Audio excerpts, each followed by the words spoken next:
Hi everyone, I'm really excited, although I am nervous, to be putting my face on my YouTube channel, to be bringing you a collab with my friend and Instagram baddie, as well as YouTube queen, the Hersa way, or Hersa. Hersa is so creative, she's so inspiring, she's also very patient because I asked her to do this collab a long time ago and then life did not go my way.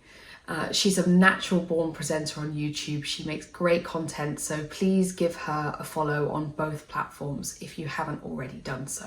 The collab we're doing today is 10 products I changed my mind about.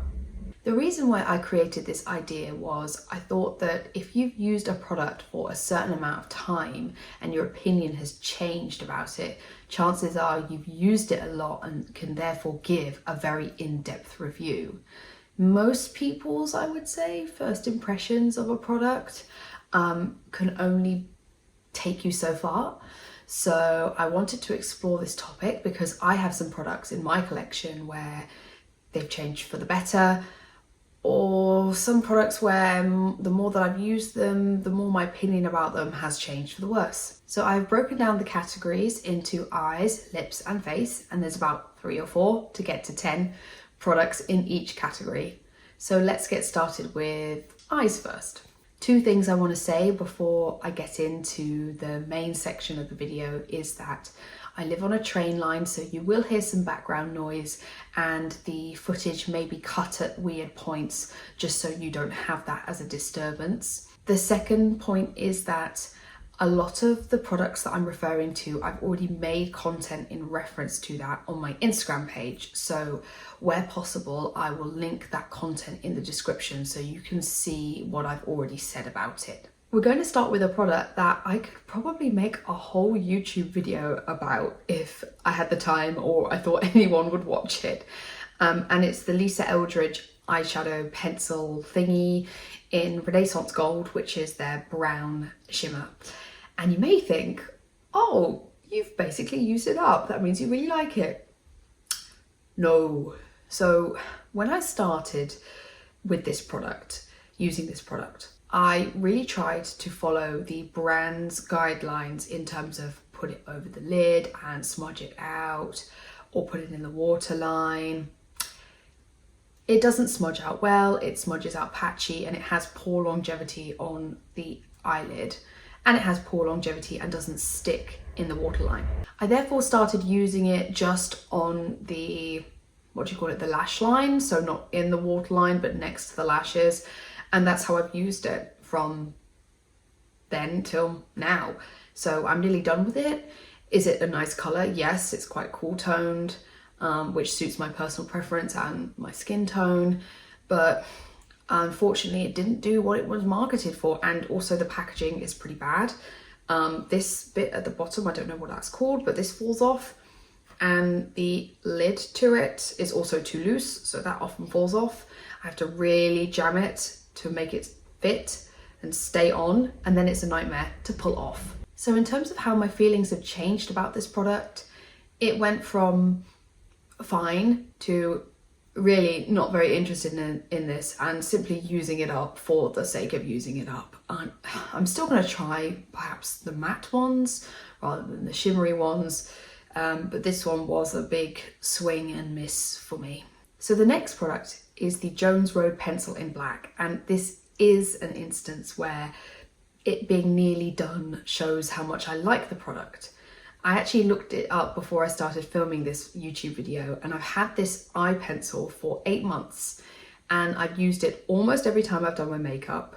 And I don't wear my makeup every day, but I like to wear it. So the fact that this is still going after 8 months is amazing. When I first got it, I was like, oh, it's not very opaque, it's not great. But actually, what I've come to realize is it's great for the upper waterline because it gives the shadow, but it isn't so thick that it then transfers down onto the lower waterline, which is something you don't want. So how have I changed my mind about it? Well, I was feeling okay about this product when I first got it, but now I really like it and I am enjoying using it. I'm looking forward to finishing it and trying something new, but I know I can go back to this, and this is a reliable workhorse type of product. This eye product is the Ulta Matte Eyeshadow Primer. And I don't know why, but when I first got it, it was impossible to get out of the tube. I can't remember whether it was the season or the formula just needed to degrade a bit or something, but it was impossible. So I just went back to it after I finished and emptied my About Face one, which I enjoyed, but it got a bit too dry towards the end. So I needed a new eye primer. I tried this one out again, and after like a certain period of time, I couldn't tell you what that was, it suddenly started working and was great. I love the consistency of this. It is silicone-y but not too stiff, and it's really easy to blend over your eyes. It's not too dry. It does have a slightly orange tint, so on my very pale purpley leading eyes, it does need a lot of blending out around the edges to ensure that you're really blending it into your natural eye colour. But I really like this. My opinion of this changed from not liking it at all to really enjoying it and being upset that Ulta does not exist in the UK, so I can't repurchase this once it runs out.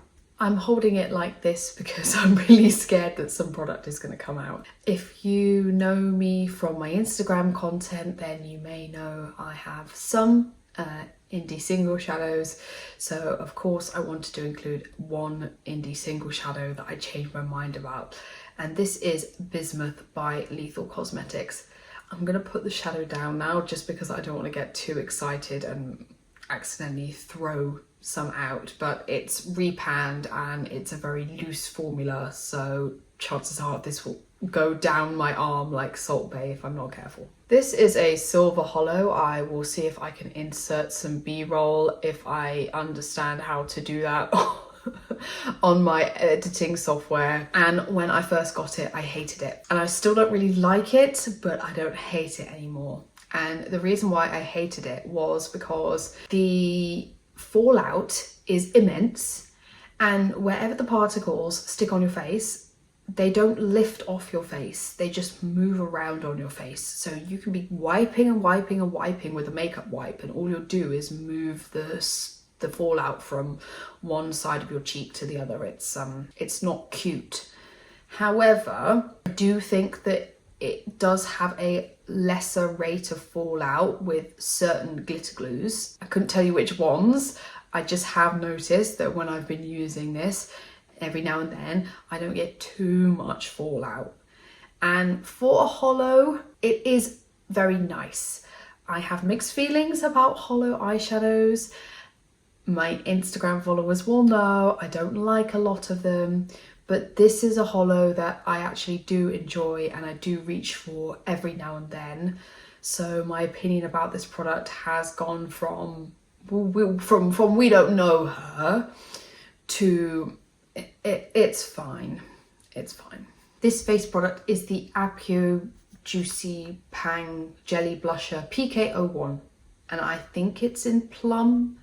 I will put on the screen if it is. So this is a legacy order from a Yes Style or a Starvana haul from years ago. So this is old, but I had it sitting around, wasn't really using it. Picked it up earlier on in this year and I love it. It's a great pink without being too pink. It has a lot of beige in it. It's a great, I want something kind of pink, but I don't want bright pink on my face type of pink. The texture is a bit hard. It is quite a bizarre kind of like putty formula.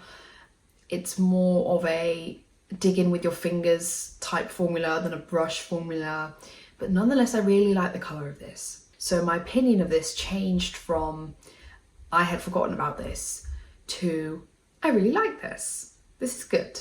The next product we have is the Fenty concealer. I've got the shade 100C. I think it's called Hydrating We're Even Concealer. So I don't know what it is about Fenty products, but on the face, on my skin, they sit so powdery and so heavily, I had high hopes with this one, particularly when I swatched it in store, because the previous ranges of concealers had always been so yellow and I'm cool toned. And I swatched this and I was like, oh, amazing, a cool toned Fenty concealer, and it says hydrating. So I had high expectations of this, tried it on my face and it doesn't work. It looks horrible and cakey over spots. It doesn't blend in well with the rest of my base makeup. I have found a way to make this work, which is to just use it under my eyes, which is what I'm doing today. So my opinion of this product has gone up and down. I started off with high expectations. I was really disappointed, and by the end I've found a way to make it work. It is fine under my eyes, it doesn't crease too much, and it works well for a slight brightening effect, which is very impressive because being so pale, not many products out there provide a whitening, brightening effect. But it doesn't have very good coverage, and it does need to be really well blended into the rest of my base makeup to make it work. So overall, this is fine, but I wouldn't repurchase. A tried and true favourite of mine is the e.l.f. Powder Foundation in 125C. This is a brand new one. I'm about to empty my old one. I just got this one, I think, on a sale a while ago, and it's been sitting as a backup, but she's ready to go. And my opinion changed about this product because when I first tried it, I really didn't like it. I hated the sponge that it came with. I tried a more opaque, dense brush, and it really didn't sit well on the skin.